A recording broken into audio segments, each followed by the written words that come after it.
Hello everyone, welcome to all of you. My self Saurabh Shukla.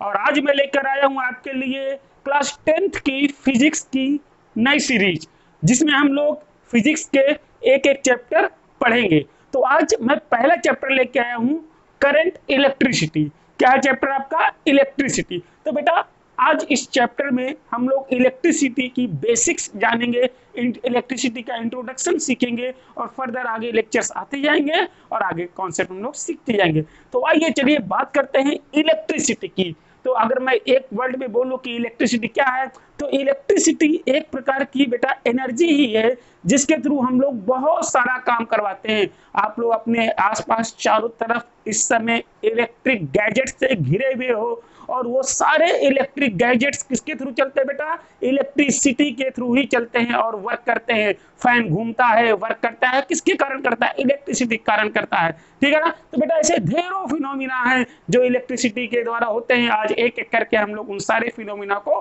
पढ़ेंगे। अच्छा, मैं बात करूं कि आपके घर तक कैसे इलेक्ट्रिसिटी पहुंचती है, तो देख सकते हैं आप लोग, ये पोल तो देखे ही होंगे, ये कोई नया नहीं है आपके लिए।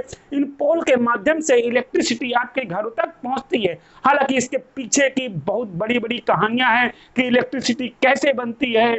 Thermal power plant, water power plant, wind power plant, आजकल तो न्यूक्लियर एनर्जी से भी इलेक्ट्रिसिटी बनने लगी है, वहां पे इलेक्ट्रिसिटी बनती है और फिर इन पोल्स के थ्रू हमारे घरों पे आती है। घरों के पास ट्रांसफार्मर लगे रहते हैं, मोहल्ले में ट्रांसफार्मर लगे रहते हैं। और ये सब चीजें क्यों होती है, इन सब के बारे में बेटा धीरे धीरे पढ़ेंगे और एक एक कॉन्सेप्ट क्लियर होगा। लेकिन पहले आगे देखते हैं कि आखिर हम लोग अपने चारों तरफ आखिर इलेक्ट्रिसिटी से रिलेटेड कौन कौन सी चीजें देखते हैं, कौन कौन से फिनोमिना हमारे चारों तरफ होते हैं और हमको पता नहीं है उनके कॉन्सेप्ट, हमको पता नहीं है आखिर वो फिनोमिना क्यों होते हैं। तो आइए जानते पहले देखते हैं आखिर कौन कौन से फिनोमिना हमारे चारों तरफ होते हैं। आइए एक एक करके उन फिनोमिना को पहले देखते हैं, बाद में स्टडी करेंगे आखिर वो क्यों हुए हैं। जैसे अभी के लिए तो मैं बता दूं, जैसे देखिए कि आज के डेट में हम लोग बिना इलेक्ट्रिसिटी के जीना सोच भी नहीं सकते हैं। हम लोग इतने ज्यादा इलेक्ट्रिसिटी के आदी हो चुके हैं कि हम लोग जी ही नहीं सकते अगर इलेक्ट्रिसिटी ना हो। आप लोग देख सकते हैं ये जो पूरी पूरी सिटी है, इलेक्ट्रिसिटी के कारण ही इतनी चमकदार दिख रही है। आप लोग अपने घरों पे या आप लोग इन सभी चीजों से लगभग घिरे हुए हो, आप लोग इन सभी चीजों का इस्तेमाल करते हो। बिना इनके आज की जिंदगी को जीना बहुत इम्पॉसिबल है। तो इन सब गैजेट्स में हम लोग इलेक्ट्रिसिटी की आवश्यकता पड़ती है। ठीक बच्चों, आइए देखते हैं और फिनोमिना। ये this is a natural phenomena bye electricity. ये देख सकते हैं आप लोग, आकाश में बिजली चमकती है और जमीन में आके गिरती है। आप लोग कई बार सुनोगे कि आकाश से बिजली गिरकर किसी पेड़ के ऊपर गिर गई तो पेड़ पूरा पूरा क्या हो गया? जल गया। ये भी इलेक्ट्रिसिटी ही है बेटा, ये भी चार्ज है। क्या होते हैं? आसमान में चार्ज इकट्ठा होते हैं, फिर वो चार्ज क्या होते हैं? जमीन पर गिरते हैं। इसको क्या कहते हैं बेटा? This is the lightning of sky. Clear बेटा? ओके, आइए देखते हैं और एक फिनोमिना। ये this is very beautiful phenomena. ये बेटा कोई आर्टिफिशियल फिनोमिना नहीं है, ये भी आपका नेचुरल फिनोमिना है। आप कहेंगे सर ये कैसे? यस, ये भी आपका नेचुरल फिनोमिना है बेटा। ये भी किसके कारण होता है? ये भी इलेक्ट्रिसिटी के कारण होता है। आप कहोगे लेकिन सर हमने तो कभी आसमान में ऐसा चमकदार नजारा नहीं देखा। बेटा मैंने भी नहीं देखा, लगभग ज्यादातर लोगों ने नहीं देखा होगा, लेकिन ये नजारा होता है। ये नजारा कहाँ होता है? ये नजारा बेटा अर्थ के पोल पे होता है। साउथ पोल और नॉर्थ पोल पे ही ये नजारा देखने को हमको मिलते हैं। ठीक, तो इसको कहते क्या है बेटा? ये है आपका अरोरा। इसको क्या बोलते हैं? इस प्रकार की लाइटनिंग को इसको अरोरा बोलते हैं। और ये अरोरा क्यों होता है? Aurora is produced when electricity charge particles from the sun enter the earth atmosphere. जब अर्थ के एटमॉस्फेयर में चार्ज पार्टिकल इंटर करते हैं बेटा, तो इस प्रकार का कुछ नजारा देखने को मिलता है। और ये नजारा सिर्फ हमको पोल्स पे देखने को मिलता है। हायर क्लासेस पे इसके बारे में और डिटेल स्टडी करेंगे। अच्छा, कहाँ देखने को मिलता है ये? तो देखिए ये जो अरोरा बोरेलिस है, ये northern lights, Arora Australia, southern lights. समझ में आया ना बेटा? एक ये नॉर्थ पोल पे पाया जाता है और ऑस्ट्रेलिया में ये फिनोमेना देखने को मिलता है साउथ पोल में। Beautiful dynamic light display seen in the night sky in the northern and southern latitude near the pole. ठीक, चलिए आगे बढ़ते हैं और देखते हैं इस चैप्टर में हमको क्या क्या पढ़ना है बेटा। ठीक, क्या क्या पढ़ना है। अच्छा, मैं अगर बात करूं बेटा आपकी इलेक्ट्रिसिटी की, तो इलेक्ट्रिसिटी बेसिकली दो पार्ट में डिवाइड है। इलेक्ट्रिसिटी है क्या, सिंपल सा, उसके अंदर हम लोग सिर्फ और सिर्फ स्टडी करेंगे चार्ज के बारे में। अब आप सोच रहे होंगे कि चार्ज क्या होता है, तो बेटा बस थोड़ा सा समय रखिए, आज के लेक्चर में आप लोग सीख जाओगे कि चार्ज क्या होता है। लेकिन अभी के लिए आप ये समझिए कि इलेक्ट्रिसिटी में हम लोग स्टडी करते हैं अबाउट द चार्ज। ठीक, और ये इलेक्ट्रिसिटी को हम लोग दो पार्ट में डिवाइड कर सकते हैं बेटा।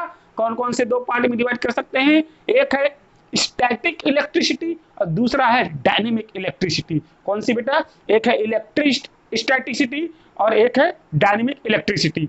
तो स्टैटिक इलेक्ट्रिसिटी में जब बेटा चार्ज रेस्ट में रहेगा, उस समय जो भी स्टडी करेंगे अबाउट द चार्ज, वो क्या कहलाएगी बेटा, वो स्टैटिक इलेक्ट्रिसिटी कहलाएगी। और जब चार्ज मोशन में रहेगा तब वो क्या कहलाएगी, डायनेमिक इलेक्ट्रिसिटी कहलाएगी।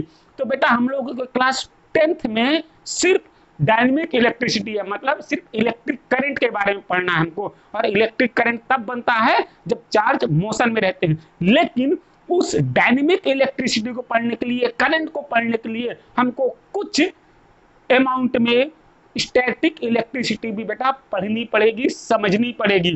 क्योंकि डायनेमिक इलेक्ट्रिसिटी की जो उत्पत्ति हुई है वो स्टैटिक इलेक्ट्रिसिटी से हुई है, इसलिए कुछ हमको स्टैटिक इलेक्ट्रिसिटी के बारे में भी पढ़ना पड़ेगा, जिसमें से हम लोगों को चार्ज के बारे में डिटेल स्टडी करनी पड़ेगी। किसके बारे में डिटेल स्टडी करनी पड़ेगी बेटा, चार्ज के बारे में। व्हाट इज चार्ज, आखिर चार्ज क्या होता है। उसके बाद हम लोग प्रॉपर्टी ऑफ चार्जेस पढ़ेंगे। उसके बाद हम लोग मेथड ऑफ चार्जिंग पढ़ेंगे, कैसे हम किसी भी ऑब्जेक्ट को चार्ज कर सकते हैं उसके बारे में भी हम लोग पढ़ेंगे। और उसके बाद हमारा क्लास 10th का टॉपिक स्टार्ट होगा। क्लास 10th में आपका इलेक्ट्रिक करंट से सीधे स्टार्ट है। क्लास 10th में कहां से स्टार्ट है, इलेक्ट्रिक करंट से। लेकिन हम लोग को इलेक्ट्रिक करंट पढ़ने के पहले इन टॉपिक्स को भी पढ़ना पड़ेगा।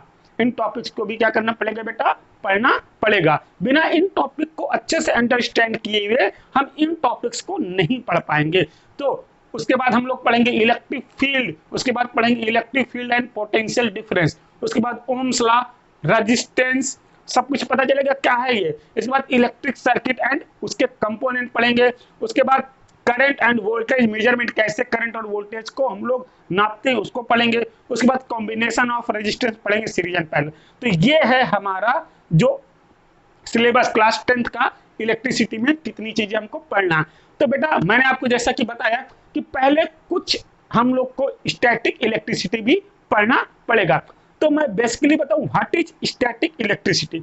तो बेटा स्टैटिक इलेक्ट्रिसिटी क्या है, जब चार्ज रेस्ट में हो, मतलब जब चार्ज रुका हुआ है, मोशन नहीं कर रहा है, उस समय उस चार्ज की जो भी स्टडी करते हैं वो कहाँ करते हैं, स्टैटिक इलेक्ट्रिसिटी करते हैं। अच्छा, अगर मैं अब आपसे कहूं कि ये जो स्टैटिक इलेक्ट्रिसिटी है ये बेटा आपके लिए कोई नई नहीं है, आप लोग बचपन से इस इलेक्ट्रिसिटी से खेलते चले आ रहे हो, क्या आपको पता है। चलिए मैं आपको दिखाता हूं कैसे आप लोग बचपन से खेलते चले आ रहे थे।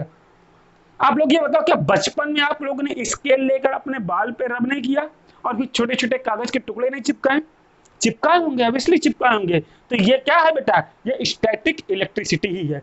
आप लोग बलून की बात करते हैं, बर्थडे वगैरह होता है, बलून छोटा सा लेते हो, बलून को रब करते हो अपने बालों पे और फिर बलून को अगर वॉल पे चिपकाते हो तो बलून चिपक जाता है आपका किसी भी वॉल पे। ये भी स्टैटिक इलेक्ट्रिसिटी के ही कारण है। आगे बताऊंगा क्यों आखिर ऐसा होता है, ठीक है ना। ऐसे बहुत सारे ढेरों फिनोमिना, ये जैसे वान डी ग्राफ जनरेटर है बेटा, ये भी स्टैटिक इलेक्ट्रिसिटी के एग्जांपल है।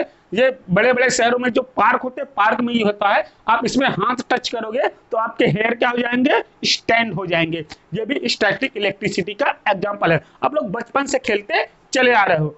चलिए आपको दिखाता हूं, आप देख सकते हैं बेटा कि देखो जैसे ये बलून है, बलून को आप रब करके अपने बालों के पास लाओगे तो देखो आपके बाल को ये क्या कर रहा है, अट्रैक्ट कर रहा है।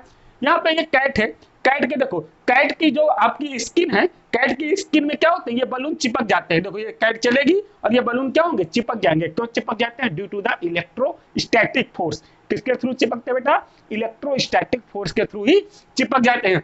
जैसे ये मैं बात करूं, एक ये कोल्ड ड्रिंक की कैन है खाली और यहाँ पे देखो ये बलून के सहारे इस कैन को क्या कर रहा है, मोशन में ले आ रहा है, इस बैलून के सहारे कैन को क्या कर रहा है, मोशन में ले आ रहा है। तो ये सब के सब एग्जांपल आपके किसके हैं, ये सारे एग्जांपल आपके स्टैटिक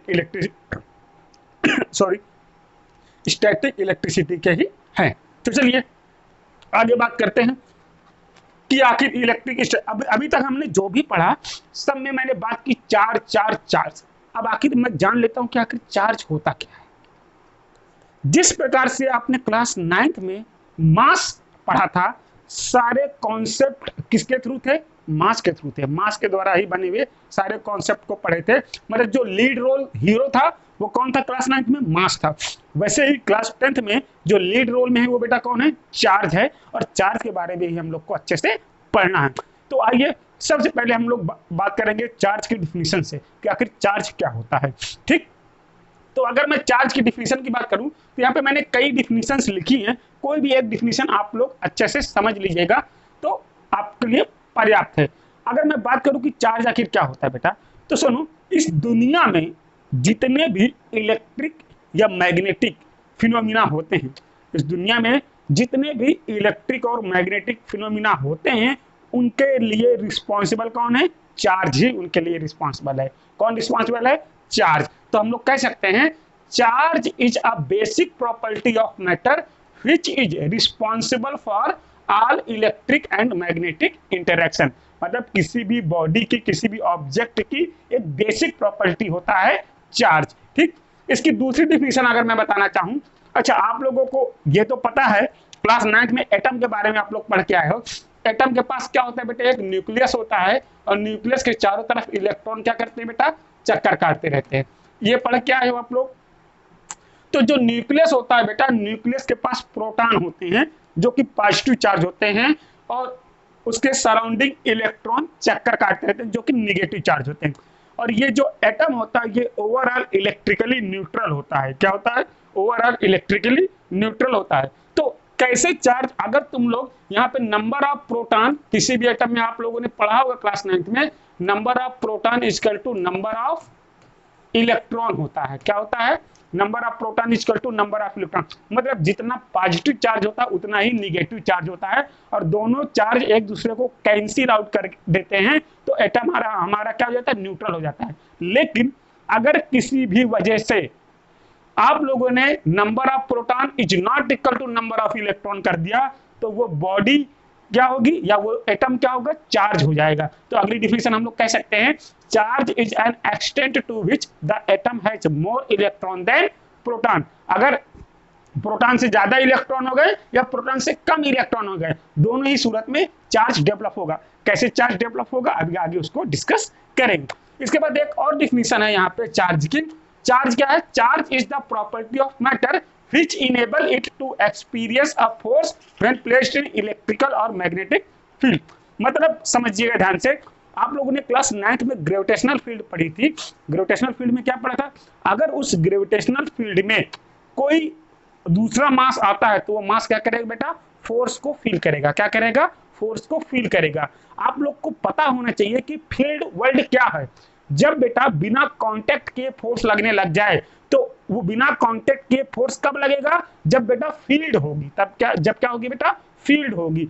आप लोग हमेशा देखिए कि जब भी आपको फोर्स लगाना होता है, आप लोग क्या करते हो, ऑब्जेक्ट को टच करते हो, टच करने के बाद फोर्स लगाते हो। लेकिन आप लोगों ने एवेंजर वगैरह मूवी देखी होगी या शक्तिमान देखे होंगे, तो उसमें क्या करता था, वो जादू करता था ना, ऐसे ऐसे करता था और ऐसे कुछ करके मारता था, तो बिना टच के उसमें फोर्स लग जाता था। वो क्या करता था, वो अपने और उस बंदे के बीच में एक फील्ड क्रिएट करता था। क्या करता था बेटा, एक फील्ड क्रिएट करता था। फील्ड क्या होता है, बेसिकली फील्ड स्पेस में हुआ एक प्रकार का डिस्टरबेंस होता है। क्या होता है, स्पेस में हुआ एक प्रकार का डिस्टरबेंस होता है। तो क्या करेगा, अपने और उस बंदे के बीच में क्या करेगा, एक डिस्टरबेंस पैदा करेगा, और उस डिस्टरबेंस में वो बंदा आएगा तो फोर्स को फील करेगा। तो इसी तरीके से ग्रेविटेशनल फील्ड होती है। मास क्या करता है, अपने चारों तरफ एक स्पेस में डिस्टरबेंस पैदा करता है, उस डिस्टरबेंस में दूसरा मास आता है, क्या करता है, फोर्स को फील करता है। इसी प्रकार से बेटा चार्ज जो होते हैं अपने चारों तरफ एक डिस्टरबेंस पैदा करते हैं, मतलब एक इलेक्ट्रिक फील्ड बनाते हैं। और उस इलेक्ट्रिक फील्ड में जब कोई दूसरा चार्ज आता है तो वो क्या करता है, फोर्स को फील करता है। सिंपल सी बात है। अगर मान लीजिए यहां पर कोई इलेक्ट्रिक फील्ड है इस स्पेस में, और इस स्पेस में ये बॉडी को मैं लेके आया, इस बॉडी ने फोर्स को फील नहीं किया। अब मैं वापस इस बॉडी को लेके गया और इस बॉडी को क्या किया, मैंने चार्ज कर दिया। अब जैसे ही मैं इलेक्ट्रिक फील्ड में लेके आया, इस बॉडी में तुरंत क्या लगा, फोर्स लगा। तो यहीं से डिफिनीशन बन गई। आखिर चार्ज क्या है, फोर्स लगने के लिए रिस्पॉन्सिबल कौन है, इस बॉडी में पैदा हुआ चार्ज। जब मैं इसको बिना चार्ज के लेके आया था, इसने फोर्स को फील नहीं किया था। अब मैं चार्ज को लेके आया, इस बॉडी ने फोर्स को फील कर लिया। तो चार्ज क्या है, चार्ज इस बॉडी की इनहेरेंट प्रॉपर्टी है। कैसी प्रॉपर्टी है, इनहेरेंट प्रॉपर्टी है, जो बेटा क्या करती है, इलेक्ट्रिक फोर्स को फील करती है। तो ये भी डिफिनीशन हम लोग बोल सकते हैं। आप इन तीनों में से कोई भी एक डिफिनीशन चार्ज की बता सकते हो। ठीक, आगे बात करें कि ये चार्ज के बारे में। बेटा देखो, चार्ज की जो हिस्ट्री ना बहुत साल पुरानी है। आज से 2200 साल पहले थेल्स नाम के एक साइंटिस्ट थे, सबसे पहले उन्होंने ही चार्ज के बारे में हमको बताया था। लेकिन हिस्ट्री में हमको जाने की जरूरत नहीं है। हाँ, लेकिन हिस्ट्री में एक बहुत ही अच्छे साइंटिस्ट आए थे, सर बेंजामिन फ्रैंकलिन। इनके बारे में आप लोगों ने शायद सुना हो। इनका एक काइट एक्सपेरिमेंट बहुत फेमस हुआ था। कौन सा एक्सपेरिमेंट, काइट एक्सपेरिमेंट इनका बहुत फेमस हुआ था। काइट एक्सपेरिमेंट क्या था, इसके बारे में थोड़ा सा बता दूं मैं आप लोगों को। काइट एक्सपेरिमेंट में क्या था, जैसे हम लोग क्या करते हैं, पानी को स्टोर करते हैं ना टंकी वगैरह में, वैसे ही ये भाई साहब क्या कर रहे थे, उस समय क्या था, आसमान से बिजली गिरती थी और बहुत ज्यादा नुकसान हुआ करता था। तो इन्होंने क्या दिमाग लगाया, इन्होंने सोचा क्यों ना मैं इस बिजली को भी इकट्ठा कर लूं।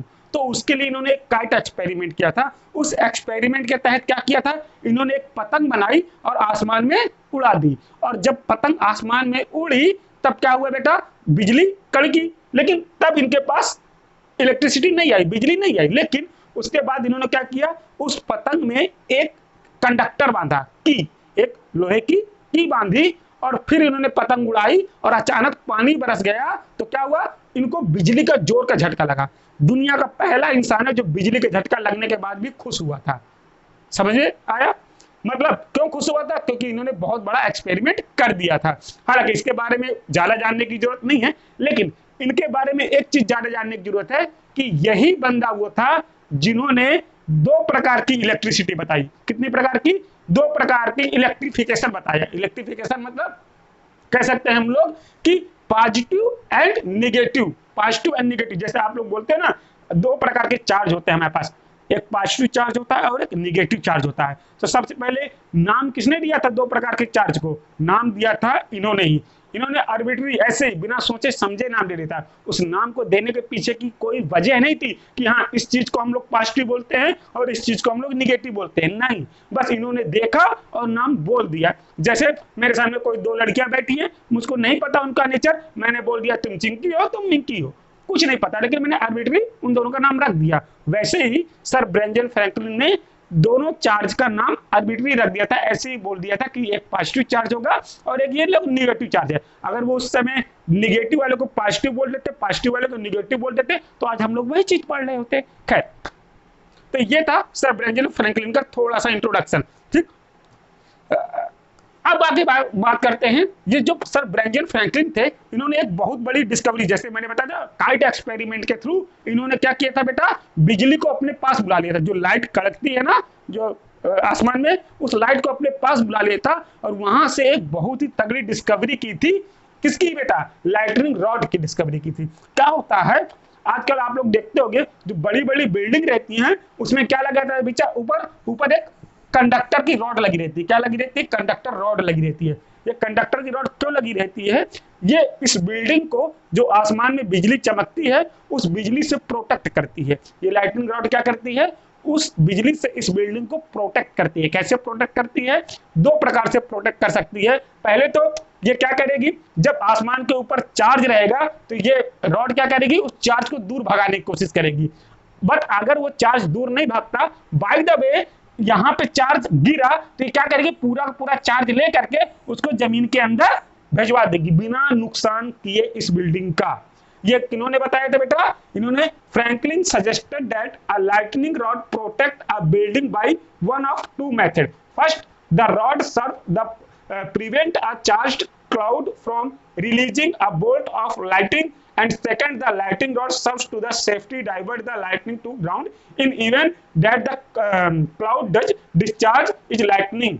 समझ में आया? मतलब देखो, ये जैसे ये देखो एक फंक्शन होता है, यहाँ पे रॉड लगी रहती है, यहाँ से वायर होती हुई ये ग्राउंडेड रहती है, जमीन में रहती है, तो अगर बिजली यहाँ पे कड़केगी आएगी, चार्ज आएगा, तो चार्ज क्या है, ये पूरा पूरा चार्ज अर्थ को दे देता है। अर्थ क्या होता है बेटा? एक प्रकार का कंडक्टर होता है, वो पूरा पूरा चार्ज अपने पास रख लेता है और ये बिल्डिंग प्रोटेक्ट हो जाती है। आप लोगों ने देखा होगा, इसके बारे में पढ़ा होगा। ठीक, ये भी एक फिनोमिना सर बेंजामिन फ्रैंकलिन का ही दिया हुआ है। चलिए आगे बात करते हैं कि आज के डेट में हमको क्या क्या पता है चार्ज के बारे में। आज की डेट में हमको चार्ज के बारे में कितना पता है? तो आज की डेट में हमको पता है कि continuous research has led to the following conclusion on charge. पहला क्या पता है कि charge is an inherent property of matter. Charge क्या है बेटा? इनहेरेंट प्रॉपर्टी है किसी भी मैटर की या पार्टिकल्स की, by virtue of which particle is able to exhibit electrical and magnetic phenomena. ठीक, दूसरा क्या पता हमको? चार्ज दो प्रकार का होता है, एक पॉजिटिव होता है, दूसरा निगेटिव होता है। तीसरा, particle with similar charge ripple each other, particle with opposite charge attract each other. और चार्ज की यूनिट क्या होती है? कूलाम होती है। चार्ज की यूनिट क्या होती है बेटा? कूलाम होती है। अच्छा, इसको पढ़ने के लिए या इसको समझने के लिए हम पहले सीख लेते हैं आखिर चार्ज है क्या, चार्ज कैसे बनता है। जैसे मैं आपको बताऊं बेटा, जैसे ये कोई आपके पास एक ऑब्जेक्ट है, ठीक है ना, और ये दूसरा कोई ऑब्जेक्ट है। अब ये पूरा का पूरा ऑब्जेक्ट एटम से मिलके बना हुआ होगा, और एटम के पास क्या होंगे बेटा? इलेक्ट्रॉन और प्रोटॉन दोनों होंगे बराबर के। ओवरऑल ये बॉडी क्या है? न्यूट्रल है, मतलब जितना इलेक्ट्रॉन है उतना ही प्रोटॉन है। आप लोग ये जान लीजिए सबसे पहले एटम के बारे में। किसके बारे में जान लीजिए? एटम के बारे में जान लीजिए कि एटम क्या होता है। एटम आपको पता है बेटा? एटम के बारे में आप लोग जानते हैं अच्छे से कि उसके पास एक न्यूक्लियस होता है बेटा। क्या होता है? एक न्यूक्लियस होता है। न्यूक्लियस में प्रोटॉन और न्यूट्रॉन रहते हैं, और इलेक्ट्रॉन उसके चारों तरफ क्या करते रहते हैं? चक्कर काटते रहते हैं। और आप लोग इस चीज को भी गौर से देखिएगा कि जो आपका चार्ज होता है बेटा, क्या होता है? देखो, चार्ज ऑन वन इलेक्ट्रॉन होता है -1.6, -1.6 इंटू 10 की पावर -19। अब -1.6 इंटू 10 की पावर -19, ये इलेक्ट्रॉन के ऊपर चार्ज होता है, माइनस का इतने कूलाम। प्रोटॉन के ऊपर इतना ही चार्ज होता है, लेकिन किसका? प्लस का रहता है, -19 कूलाम। ठीक, number of electron equal to number of proton equal number of positive charge cancel out equal number of negative charge. Overall the atom is electrically neutral. Overall atom क्या होता है बेटा? इलेक्ट्रिकली न्यूट्रल होता रहता है। Atom के बारे में हमको पता चल गया। तो आगे हम लोग, अगर मैं बात करूं बेटा कि हमारा जो कोई भी ऑब्जेक्ट होगा बेटा, कोई भी ऑब्जेक्ट होगा, वो ऑब्जेक्ट क्या होगा? वो ऑब्जेक्ट बेसिकली बेटा किसका बना हुआ होगा? एटम से ही मिलके बना हुआ होगा। किससे मिलके बना हुआ होगा? एटम से मिलके बना हुआ होगा।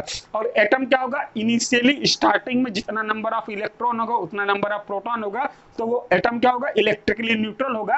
और ये बॉडी भी एटम से मिलके बनी है, तो ये बॉडी भी इलेक्ट्रिकली न्यूट्रल होगी, मतलब इसके पास कोई चार्ज नहीं रहेगा, इस बॉडी के पास भी कोई चार्ज नहीं रहेगा। लेकिन लेकिन लेकिन अगर आप लोग किसी भी वजह से, किसी भी तरीके से, किसी भी वजह से क्या कर पा रहे हो, इससे कुछ इलेक्ट्रॉन अगर तुमने इस बॉडी में ट्रांसफर कर दिया, अभी आगे बताऊंगा कैसे हम लोग इलेक्ट्रॉन को ट्रांसफर करेंगे, लेकिन कुछ समय के लिए आप ये जान लो, इस बॉडी से इस बॉडी में कुछ इलेक्ट्रॉन्स मैंने क्या किए? ट्रांसफर कर दिए। कुछ इलेक्ट्रॉन्स क्या किए? मैंने ट्रांसफर कर दिए। अब बताओ, पहले यहाँ पे number of proton equal to number of electron था। अब मैंने कुछ इलेक्ट्रॉन इससे निकाल के इसमें डाल दिए, तो अब मुझको बताइएगा कि जो नंबर ऑफ इलेक्ट्रॉन है बेटा, नंबर ऑफ इलेक्ट्रॉन है, अब वो कम हो गए ना इस बॉडी में, वो क्या हो गए? डिक्रीज हो गए। और नंबर ऑफ प्रोटॉन जो है बेटा, नंबर ऑफ प्रोटॉन जो है वो क्या हो गए? इंक्रीज हो गए।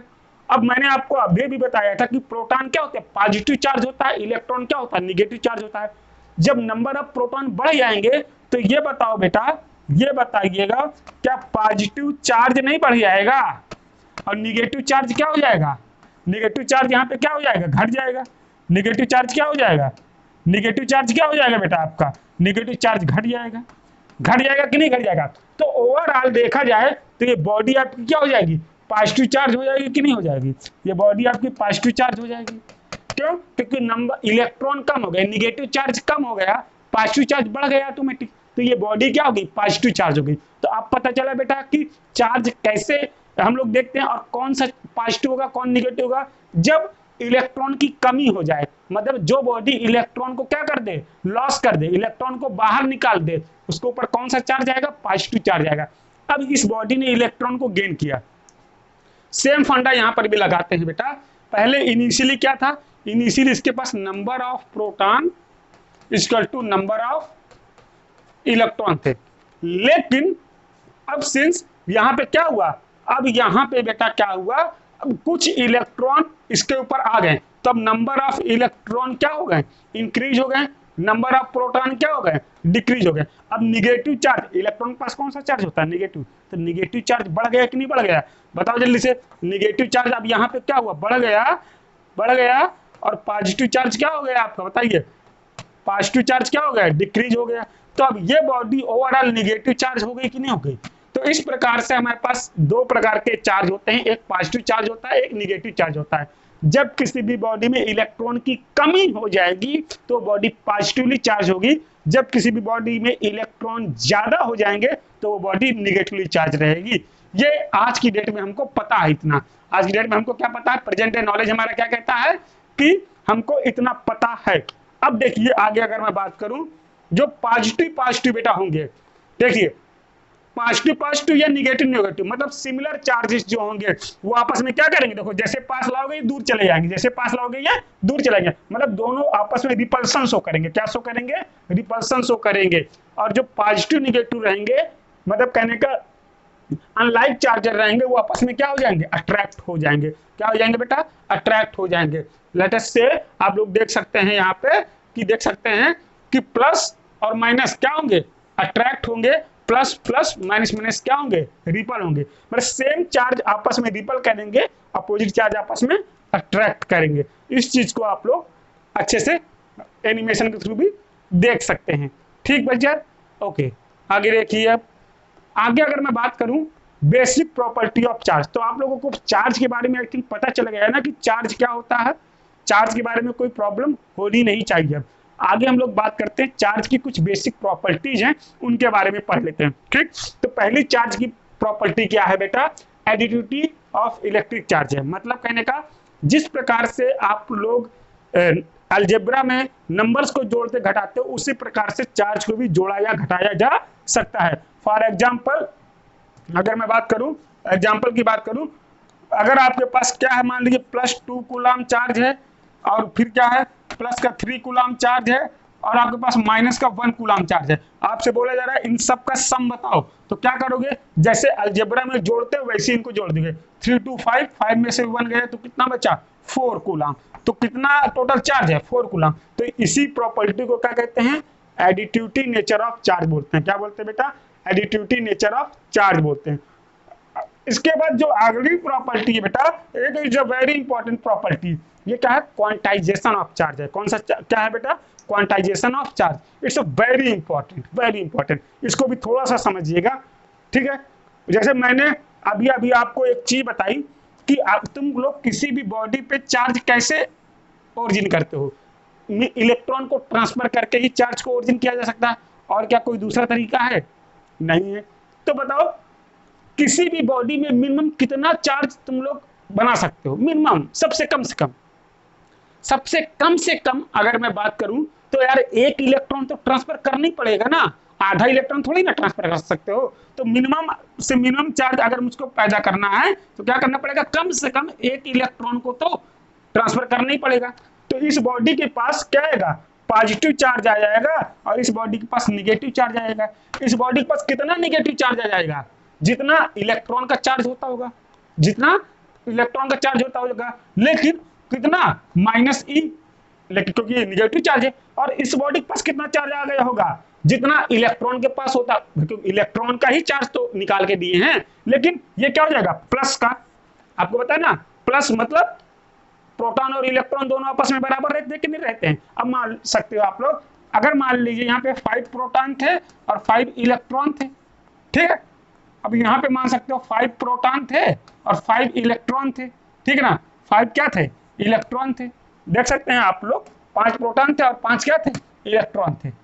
अब आप लोग खुद ही बताइए कि यहाँ पे ये क्या था, ये प्लस का 5 था और ये माइनस का, तो दोनों इक्वल होके 0 थे। यहाँ पे स्टार्टिंग में चार्ज कितना था, 0, यहाँ पे प्लस था, यहाँ पे माइनस, यहाँ पर भी ओवरऑल 0 तक। क्यों, क्योंकि जितना प्रोटॉन के पास चार्ज होता है सेम उतना ही चार्ज इलेक्ट्रॉन के पास होता है निगेटिव का, ठीक।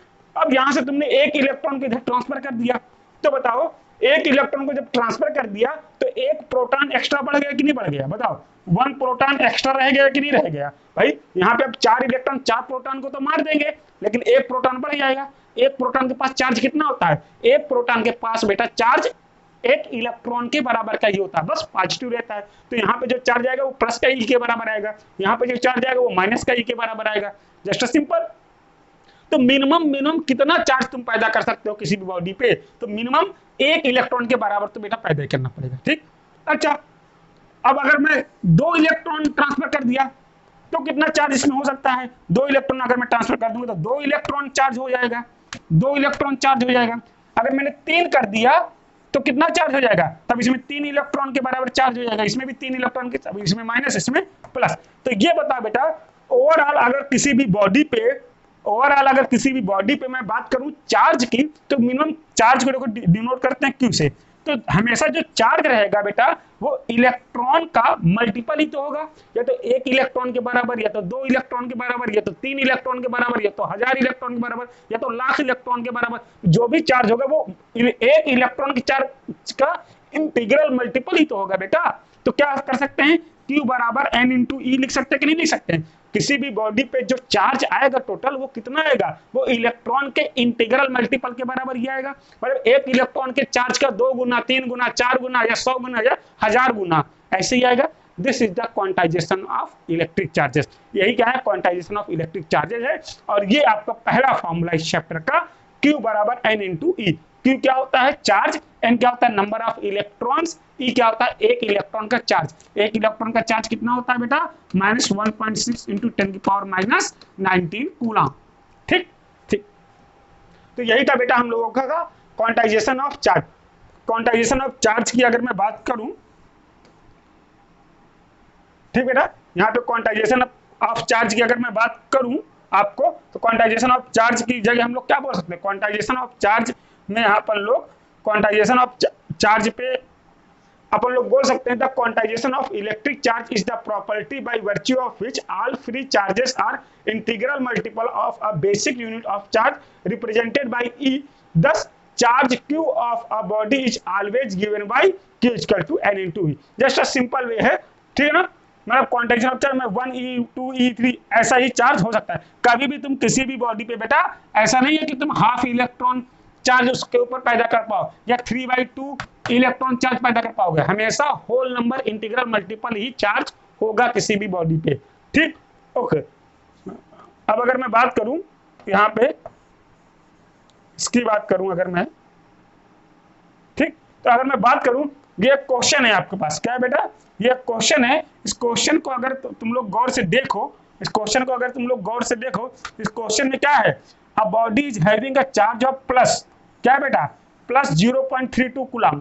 How many electron have been added to और रिमूव फ्रॉम इट। तो देख सकते हैं आप लोग, देखो ये कोई बॉडी थी आपके पास, इस बॉडी के पास क्या है, इस बॉडी के पास आपके क्या चार्ज है, इस बॉडी के पास क्या है, कुछ चार्ज है, ठीक।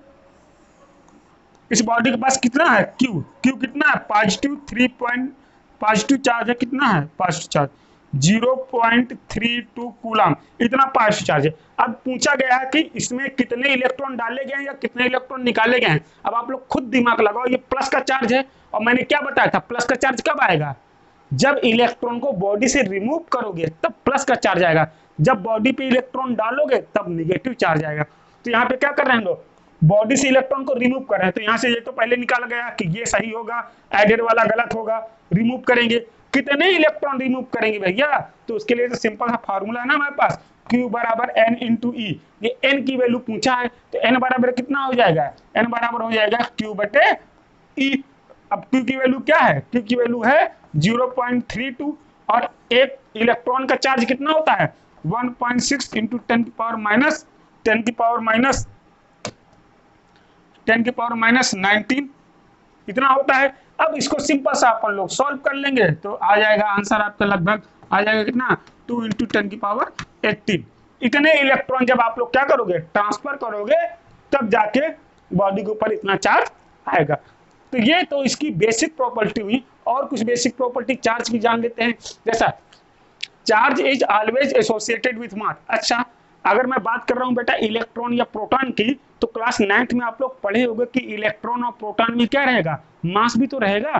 तो चार्ज हमेशा मास के साथ ही पाया जाएगा, लेकिन मास बिना चार्ज के हो सकता है, लेकिन चार्ज बिना मास के कभी भी नहीं पाया जाएगा। ऑलवेज अगर चार्ज है तो वहां पे मास का होना मस्ट है। तो यही अगली प्रॉपर्टी है, charge can not exist without mass, दो mass can exist without charge. Mass exist कर सकता है बिना चार्ज के, लेकिन चार्ज नहीं एग्जिस्ट कर सकता है।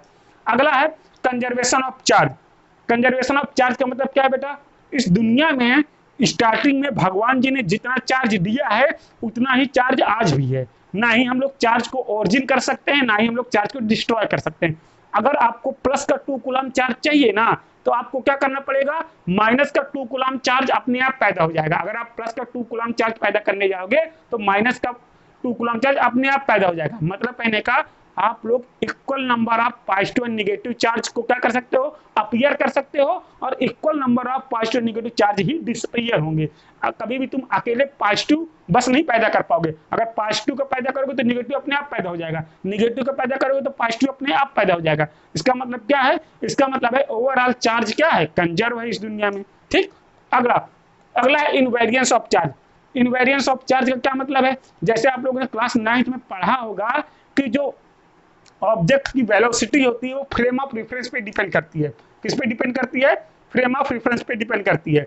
जैसे कोई भी ऑब्जेक्ट कार में जा रहा है, कार में ड्राइवर है और एक आदमी बगल से बैठा है, तो उस आदमी जो कार में बैठा उसके लिए ड्राइवर रेस्ट में होगा, लेकिन जो बंदे आउटसाइड होंगे उनके लिए ड्राइवर किस में रहेगा? मोशन में रहेगा। तो वो डिपेंड करता है किसके ऊपर? फ्रेम ऑफ रेफरेंस के ऊपर डिपेंड करता है। ठीक है ना? लेकिन यहाँ पे चार्ज फ्रेम ऑफ रेफरेंस के ऊपर डिपेंड नहीं करता है। कोई भी बंदा अगर बैठा है आपका गाड़ी में, उसके लिए वो 2 कूलम चार्ज ही है, बाहर वाले के लिए भी वो 2 कूलम चार्ज ही है। मतलब चार्ज क्या होता है? फ्रेम ऑफ रेफरेंस पे डिपेंड नहीं करता है। ठीक है बच्चों, ओके आगे बढ़ते हैं। नेक्स्ट प्रॉपर्टी देखते हैं, कुछ और इंपॉर्टेंट इसकी प्रॉपर्टी है। इन प्रॉपर्टीज का यूज आगे चल के आप लोग मैग्नेटिज्म का चैप्टर इसी में पढ़ोगे, वहां पे इस प्रॉपर्टी का इस्तेमाल करेंगे। तो देखो ये प्रॉपर्टी क्या, अगर चार्ज आपका रुका हुआ है, रेस्ट में है, रेस्ट में है, तो सिर्फ और सिर्फ क्या बनाएगा? अपने चारों तरफ इलेक्ट्रिक फील्ड बनाएगा। क्या बनाएगा? अपने चारों तरफ इलेक्ट्रिक फील्ड ओनली बनाएगा। इलेक्ट्रिक फील्ड को ई से डिनोट करते हैं। अब अगर चार्ज बेटा कांस्टेंट वेलोसिटी चल रहा है, कौन सी वेलोसिटी याद रखना? कांस्टेंट वेलोसिटी चल रहा है, तो इलेक्ट्रिक फील्ड के साथ साथ क्या बनाएगा? मैग्नेटिक फील्ड भी बनाएगा। और अगर चार्ज बेटा आपका एक्सिलरेटेड है, कैसा है? एक्सिलेशन आ गया चार्ज में, उसकी मोशन में क्या आ गया? एक्सिलेशन आ गया। तो चार्ज इलेक्ट्रिक फील्ड भी बनाएगा, मैग्नेटिक फील्ड भी बनाएगा, और साथ ही साथ एनर्जी को रेडिएट भी करेगा। क्या करेगा? एनर्जी को रेडिएट भी करेगा। समझ में आया आपको? मतलब अगर चार्ज रुका हुआ है तो सिर्फ इलेक्ट्रिक फील्ड बनाएगा, अगर चार्ज कांस्टेंट वेलोसिटी से चल रहा है तो इलेक्ट्रिक फील्ड, साथ ही साथ मैग्नेटिक फील्ड बनाएगा। अगर चार्ज एक्सेलरेटेड मोशन कर रहा है, इलेक्ट्रिक फील्ड भी बनाएगा, मैग्नेटिक फील्ड भी बनाएगा, और उसके साथ एनर्जी भी रेडिएट करेगा। This is again a very important property. इसके बाद बात करते हैं charge resides on the surface of conductor. मतलब जो चार्ज होता है बेटा वो हमेशा कंडक्टर की सरफेस पे ही रहता है। जैसे अगर मैं आपको बताऊं, आप लोग किसी जंगल से जा रहे हो कार से, और अगर अचानक से खूब तेज बिजली कड़कने लगी, खूब पानी बरसने लगा, तो आप लोग क्या करोगे? जंगल के बीच में आपकी कार खराब हो गई, तो आप लोग क्या करोगे? आप लोग या तो कार के अंदर बैठे रहो, या तो कार के नीचे चले जाओ, या तो उतरकर किसी पेड़ के नीचे छिप जाओ। तो आप तीनों में से कौन सा काम करोगे? तो आप इन तीनों में से एक काम करोगे, कार के अंदर ही बैठे रहोगे। उसकी वजह क्या है? क्योंकि जो आपकी कार होती है वो कंडक्टर होती है, तो अगर बिजली गिरेगी भी, अगर बिजली क्या करेगी, गिरेगी भी कार के ऊपर, तो वो जो चार्ज होगा ना बेटा, वो चार्ज कार के अंदर नहीं आएगा, उसकी सरफेस पे, आउटर सरफेस पे ही क्या होगा, चार्ज रहा आएगा। लेकिन अगर नीचे घुस गए तो आपको सरफेस टच हो सकती है। पेड़ के पास चले गए तो पेड़ में तो बिजली गिरती गिरती है, तो आप लोग के मरने के चांस ज्यादा है। ठीक, ओके। तो अगर ये ऐसा क्यों होता है, इसके बारे में भी थोड़ा सा जान लेते हैं, इसके बारे में भी थोड़ा सा समझ लेते हैं। अब देखो मैंने क्या किया, यहाँ पे बीच में चार्ज को, इसमें यहाँ पे खूब सारे चार्ज को बीच में रख दिया, थोड़ी देर बाद देखा पूरा पूरा चार्ज इसकी सरफेस पे आ गया। ऐसा क्यों होता है? ऐसा इसलिए होता है बेटा, क्योंकि यहाँ पे निगेटिव और निगेटिव सेम चार्ज है, ये आपस में क्या करेंगे, रिपल्सन करेंगे, आपस में क्या करेंगे, रिपल्सन करेंगे। और कभी भी कोई दो आदमी आपस में अगर लड़ रहे होंगे तो हमारा काम क्या होता है, उनको जितना दूर हो सके उतना दूर दूर कर देना। वैसे ही चार्ज होते हैं, ये आपस में क्या करते हैं, रिपल्सन करते हैं। तो ये क्या कोशिश करेंगे, आपस में एक दूसरे से बहुत दूर दूर जाकर रहने लगेंगे। सबसे ज्यादा दूरी इनको कहाँ मिलेगी, सबसे ज्यादा दूरी इनको मिलेगी जब ये सरफेस पे आ जाएंगे। कहाँ पे आ जाएंगे बेटा, जब ये सरफेस पे आ जाएंगे। तो ये प्रॉपर्टी है, charge resides on the surface of conductor. अगर कोई भी कंडक्टर है तो चार्ज हमेशा कहाँ रहेगा, उसकी सरफेस पे रहेगा, उसके कंडक्टर के अंदर चार्ज नहीं रहेगा। ठीक, ओके। अगली बात करता हूँ, charge leaks from sharp point. अच्छा, आप लोग के घर में अगर कूलर वगैरह होगा तो आप लोग देखे होंगे अक्सर कि कूलर के जो कॉर्नर रहता है उस कॉर्नर पे करंट आपको मार देता है। कूलर के कॉर्नर पे अक्सर करंट मार देता है। क्यों मार देता है? क्योंकि वहां पे शार्प पॉइंट होते हैं, और जो चार्ज होता है ना बेटा, शार्प पॉइंट में ज्यादा इकट्ठा होता है। जैसे ये है, यहाँ पे देखो, यहाँ पे ये कॉर्नर्स है, कॉर्नर्स में क्या रहेगा, चार्ज ज्यादा इकट्ठा रहेगा, चार्ज क्या रहेगा, ज्यादा इकट्ठा रहेगा। तो जो चार्ज की डेंसिटी होती है बेटा, वो इनवर्सली प्रोपोर्शनल होती है किसके, रेडियस के। यहाँ पे देखो छोटा सा गोला बनेगा, यहाँ पे बड़ा सा गोला बनेगा, यहाँ पे और बड़ा सा गोला बनेगा, यहाँ पे और छोटा सा गोला बनेगा। तो देखो रेडियस जहाँ पे कम होगी वहां पे चार्ज ज्यादा इकट्ठा होगा, रेडियस जहाँ पे बड़ी होगी वहां पे चार्ज क्या होगा बेटा, वहां पे चार्ज, जब रेडियस बड़ी होगी तो चार्ज कम होगा। देख सकते हैं आप लोग इसको भी, ये कॉर्नर पे देखोगे तो चार्ज ज्यादा है, बाकी जगह चार्ज कम है। तो चार्ज हमेशा शार्प पॉइंट से लीक करता है, ये भी इसकी एक प्रॉपर्टी आप लोग समझ लीजिएगा। ओके, इसके बाद अगला टॉपिक है हमारा conductor, insulator and semi conductor. इसके बारे में तो आप लोग आई थिंक जानते हो कि ज्यादातर लोग। कंडक्टर क्या होता है? कंडक्टर वो सब्सटेंस होते हैं जिसमें आसानी से चार्ज फ्लो कर सकता है। फ्लो करने का मतलब एक जगह से दूसरी जगह तक जा सकता है। जितनी भी वायर होती है हमारे पास इलेक्ट्रिसिटी वाली, वो सारी सारी क्या होती हैं, कंडक्टर ही होती हैं। उनके थ्रू क्या होता है, चार्ज बेटा चलता है एक जगह से दूसरी जगह तक, और हमारे घर तक इलेक्ट्रिसिटी आती है। ठीक, बात करें, देख सकते हैं आप लोग जितने भी वायर्स हैं ना, ये कॉपर वायर वगैरह, ये सारे सारे कंडक्टर हैं। बात करूं इंसुलेटर की, इंसुलेटर क्या होता है बेटा, इंसुलेटर वो सब्सटेंस होते हैं जिनके अंदर चार्ज फ्लो नहीं कर सकते हैं। जैसे आप लोग देखोगे पोल्स में ये लगे रहते हैं ना, ये इसीलिए लगे रहते हैं बेटा क्योंकि ये इंसुलेटर होते हैं, करंट नहीं लगता है इनकी वजह से, इसलिए इनको लगाए थे। और भी इंसुलेटर बहुत सारे हैं, प्लास्टिक है, रबर है, ठीक है, ग्लास है, ये लकड़ी है, ये सब क्या है, इंसुलेटर ही है। ठीक, सिंपल सा इंसुलेटर की डिफिनेशन बताऊं तो क्या होती है कि इंसुलेटर में इलेक्ट्रिक करंट फ्लो नहीं हो सकती, मतलब चार्ज फ्लो नहीं हो सकता। ठीक, आगे बात करूं सुपर कंडक्टर। सुपर कंडक्टर का मतलब क्या होता है, आगे पढ़ेंगे रेजिस्टेंस। रेजिस्टेंस का मतलब क्या होता है, जो चार्ज को आगे बढ़ने से रोके। तो एक ऐसा कंडक्टर जिसमें रेजिस्टेंस की वैल्यू 0 हो, मतलब चार्ज को रोकने वाला बिल्कुल कोई ना हो, 0 हो। बट ये एक आइडियल कंडीशन है, ऐसा कंडक्टर होता नहीं है। लेकिन ऐसे कंडक्टर जिनका रेजिस्टेंस 0 हो वो क्या कहलाते हैं, सुपर कंडक्टर कहलाते हैं। और इसके बाद है सेमी कंडक्टर। बेटा सेमी कंडक्टर क्या होते हैं, ऐसे सब्सटेंस जो कंडक्टर की तरह बिहेव करते हैं और इंसुलेटर की तरह भी बिहेव करते हैं। मतलब उनमें अगर थोड़ा सा तुम लोग चेंज कर दो, हीट कर दो सब्सटेंस को, तो कंडक्टर बन जाएगा, ठंडा कर दोगे तो इंसुलेटर बन जाएगा। तो इस प्रकार के सब्सटेंस को क्या कहते हैं, सेमी कंडक्टर कहते हैं। आप लोग देख सकते हैं कि ये आपका कंडक्टर है, ये इंसुलेटर है, और भी यहाँ पर देखिए बहुत सारी चीजें, ये रबर, ये सब क्या है, ये इंसुलेटर है, ये कंडक्टर है, आपके ये कंडक्टर्स हैं, ये क्या है, सेमी कंडक्टर्स होते हैं। इनके बारे में हालांकि आपको ज्यादा जानने की जरूरत नहीं है, आपको मेन समझना कंडक्टर एंड इंसुलेटर। तो कंडक्टर क्या होते हैं जिसमें आसानी से इलेक्ट्रिसिटी फ्लो हो सकती है, इंसुलेटर क्या होते हैं जिनमें आसानी से इलेक्ट्रिसिटी फ्लो नहीं होती है। अच्छा, आगे अगर मैं बात करूं कि how do metal conduct electricity, metal electricity क्यों कंडक्ट करते हैं, क्यों मेटल आखिर कंडक्टर होते हैं, रीजन क्या है उसका। तो आप लोग जानिए, इस दुनिया में अगर कोई भी कंडक्टर है तो उसके पीछे की एकमात्र वजह है कि उस ऑब्जेक्ट के पास फ्री इलेक्ट्रॉन है। फ्री इलेक्ट्रॉन मतलब आप लोग सुने होंगे कि कोई भी न्यूक्लियस होता है, उसके बाद क्या होते हैं, इलेक्ट्रॉन्स होते हैं। तो अगर इस न्यूक्लियस और इस इलेक्ट्रॉन के बीच का अट्रैक्शन फोर्स कमजोर है, वीक है, तो ये इलेक्ट्रॉन क्या होते हैं, बाहर निकल जाते हैं, ये फ्री हो जाते हैं, वैलेंस से क्या होते हैं, फ्री हो जाते हैं। तो जिन सब्सटेंस के पास फ्री इलेक्ट्रॉन होते हैं वही सब्सटेंस क्या होते हैं, कंडक्टर होते हैं। और मेटल्स के पास बेटा ये फ्री इलेक्ट्रॉन्स होते हैं, इसलिए सारे मेटल्स क्या होते हैं बेटा, कंडक्टर होते हैं। सारे मेटल्स क्या होते हैं, कंडक्टर होते हैं। जैसे for any metals to become good conductor of electricity they must possess free electron, उनके पास फ्री इलेक्ट्रॉन का होना जरूरी है। जैसे यहाँ पे आप लोग देख सकते हैं ये एटम्स हैं, इनके पास देखो ये फ्री इलेक्ट्रॉन्स हैं, फ्री इलेक्ट्रॉन्स हैं, फ्री इलेक्ट्रॉन्स हैं। ये फ्री इलेक्ट्रॉन से देखो, ये फ्री इलेक्ट्रॉन क्या होते हैं, ऐसे चलते जाते हैं, ऐसे चलते जाते हैं, एक जगह से दूसरे जगह तक क्या होते रहते हैं, चलते रहते हैं।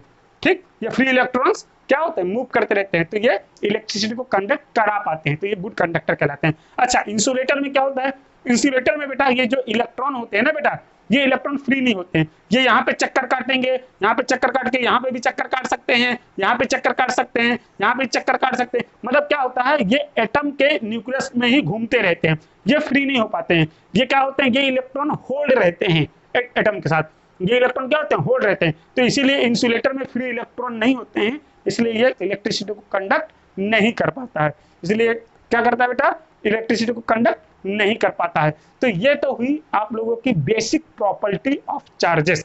ठीक बच्चों, अब इसके बाद जो हम लोगों का अगला टॉपिक आएगा, अगला टॉपिक हम लोग अब पढ़ेंगे अपने क्लास 10th का पहला टॉपिक इलेक्ट्रिक करंट। हम लोगों ने आज चार्ज के बारे में अच्छे से पढ़ लिया, डिटेल स्टडी कर लिया, कोई प्रॉब्लम आपको नहीं होनी चाहिए। ठीक, अगर फिर भी उसके बाद भी किसी को भी कोई भी प्रॉब्लम हो तो आप लोग कमेंट जरूर कर दीजिएगा, और अगर लेक्चर अच्छा लगा तो लाइक करिएगा, और अगर आप लोग को आगे भी वीडियो चाहिए तो उसके लिए सब्सक्राइब जरूर कर दीजिएगा, जिससे आपको नोटिफिकेशन मिलती रहे जैसे ही नई वीडियो आए। इस समय बहुत ही ज्यादा विषम परिस्थितियां हैं इस दुनिया में, पेंडेमिक कंडीशंस हैं इस दुनिया में, तो आप लोग कोशिश करिए बेटा, घर पे रहिए, सेफ रहिए। ठीक, थैंक यू।